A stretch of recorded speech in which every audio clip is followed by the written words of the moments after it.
Sorry, super last na lang po. Sabi po ni Attorney Michael Powa, sa isang interview sa kanya, ready naman daw po siya to testify. In fact, nung pre-trial pa nga lang daw po, parang in-expect na nila na ipapatawag na nga po siya given na nasa pre-trial order din po siya, no? But sabi niya, ready siya to testify in the sense na it's going to be a repetition lang naman daw po nung kanyang naging testimony during the House Committee on Good Government and Public Accountability. So, sa pananaw po ninyo, ano po yung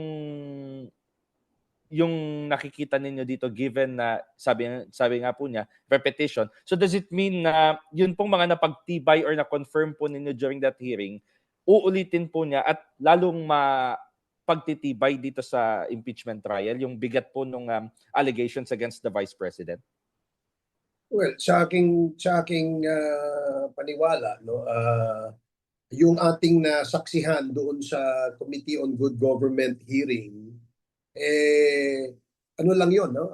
Kumbaga hindi pa siya yung kumpleto o yung buong tanong na dapat na itanong kay Attorney Michael Powa dahil bilang isang Assistant Chief of Staff ng DepEd nung panahon na yon, gaya ni Antonio, marami ring dokumentong dumadaan sa kanya, no? Na sinusuri nila at maaaring pinipirmahan nila. And that must be made clear before the senator judges, no? Kasi nga, ito bang pondong ito, halimbawa, yung 125 million na yan sa DepEd, ang mayroong bang power o authority na gastusin yan ay si ASEC Michael Powa o yung mas mataas sa kanya? No? Yun dapat maintindihan ng ating mga senator judges ito, number one. Number two, yung bang paggamit nila nung pondong yan na confidential at intelligence fund na bihirang-bihirang na ibibigay sa DepEd Secretary, tama ba ang pagkakagastos? Yan ba ay may legal o illegal na basihan? Kasi kung may illegal, isa kang abogado, dapat maintindihan mo na hindi mo dapat pinapayagan yung mga ganyan. You could have given a sound advice doon sa maaaring mag-i-implement yan. So marami pang tanong na dapat masagot. Kaya I'm sure pinaghahandaan ng prosecution yan. Tama si Chair Ace, no? Marami talagang tanong at medyo limited din po nung time ng briefings kasi parang nung nasa house siya nun, kaka-resign niya nung time na yun eh. Nung bago siya umupo at naging resource person. So, nagkaroon po ng limit, nabawasan din po yung mga tanong na pwede niyang sagutin. Pero yun nga, nasa ultimate na na yan na seat, nasa forum na siya ng impeachment court. So mas marami pong impormasyon, saka mas marami pong liwanag ang mashe-shed niya sa mga topics na marami pong katanungan. Alright. Thank you po. Thank you. Salamat, Haji. Pakinggan naman po natin ngayon si Bernard daw. May gustong katanungang ilapag si Bernard. Go ahead, Bernard. Yes, sir. Good morning. Morning. I understand na ang susunod nyo ng tutumbukin sa trial is money trail na, di ba? Hindi. Kumusta si Ramil Madriaga? Ihaharap ba ng prosecution? Well, gaya rin nung aming opinion sa pagpepresenta kay Colonel Lachica. Ganon din yung aming opinion dito kay Madriaga. Bakit? Kasi nga, remember, balikan natin yung allegation dito sa article na ito. One, may misappropriation, may misuse. Naibigay ang pera kay Colonel Lachica na hindi banded at hindi accountable officer. Di ba may misappropriation na doon? No? Napatibay na natin yun. In fact, inamin din yan ng mga hostile witnesses. No? Pangalawa, irregular liquidation.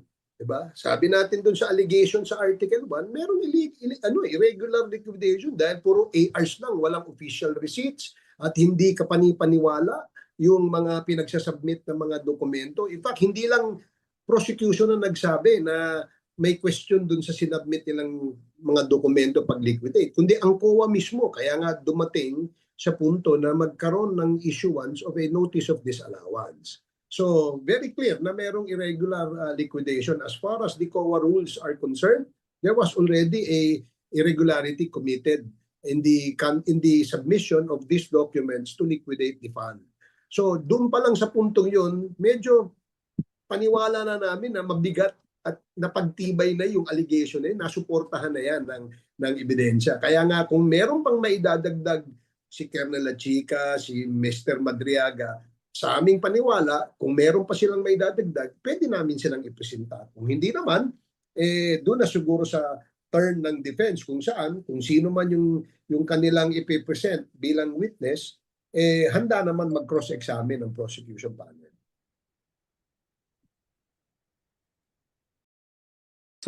Sa tulad ni Colonel Lachica, hindi na kailangan si Madriaga kasi na-establish nyo na rin yung gusto nyo i-establish.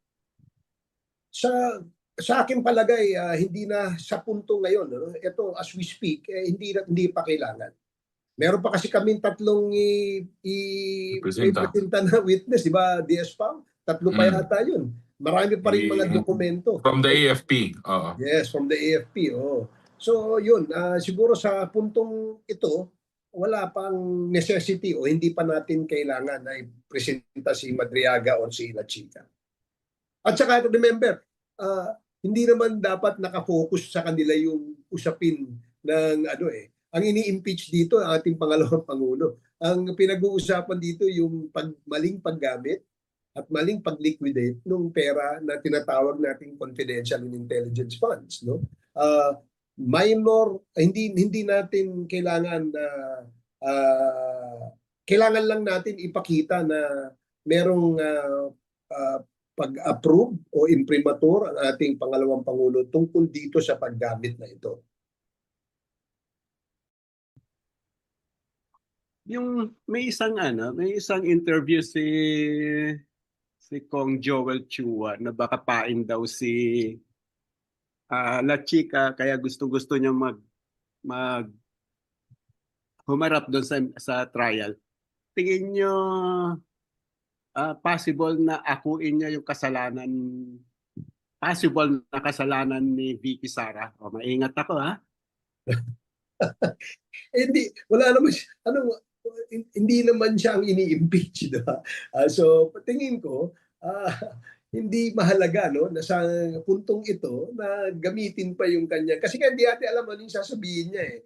Tatlo na yung aming hostile witness.